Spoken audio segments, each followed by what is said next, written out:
ગુજરાતનો આવાજ।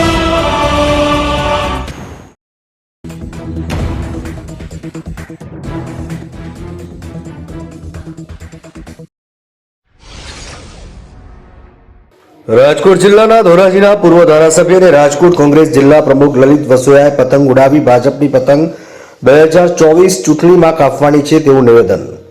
રાજકોટ જિલ્લાના કોંગ્રેસના પ્રમુખ અને ઉપલેટા ધોરાજી વિસ્તારના પૂર્વ ધારાસભ્ય લલિતભાઈ વસોયાએ તમામ હિન્દુ ભાઈઓને મકર સંક્રાંતિની શુભેચ્છાઓ પાઠવી અને પોતાના પરિવારજનો મિત્રો સાથે મકર સંક્રાંતિ પર્વની પતંગ ઉડાડીને મકર સંક્રાંતિ પર્વની ઉજવણી કરાઈ। મોંઘવારી, ખેડૂતોનો પોષણક્ષમ ભાવ તથા બેરોજગારી જેવા મુદ્દાઓને લઈને આગામી 2024ની ચૂંટણી કોંગ્રેસ લડવાની છે અને હાલ કોંગ્રેસ દ્વારા માંજો ખૂબ સરસ રીતે પાયો છે અને આગામી ચૂંટણીમાં ભાજપની પતંગ કાપીશું તેવી લલિતભાઈએ પોતાના નિવેદનમાં જણાવ્યું।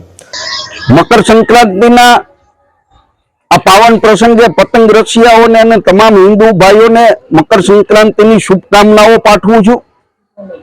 આજે સરસ મજાનો માહોલ અને વાતાવરણની અંદર પતંગ રસિયાઓ ધાબાઓ ઉપર પતંગો ચગાવી રહ્યા છે, મ્યુઝિકના તાલે ડાન્સ કરી રહ્યા છે, ભોજનના પ્રોગ્રામો ચાલી રહ્યા છે અને સૌ હર્ષ ઉલ્લાસથી આ વાતાવરણની અંદર પતંગો ચગાવી રહ્યા છે। લલિતભાઈ, આવનાર 2024ની ચૂંટણીની અંદરમાં કઈ રીતના આપની જે તૈયારીઓ છે, ભાજપને પતંગ કઈ રીતના કાપવા માટે કોંગ્રેસ તૈયાર છે?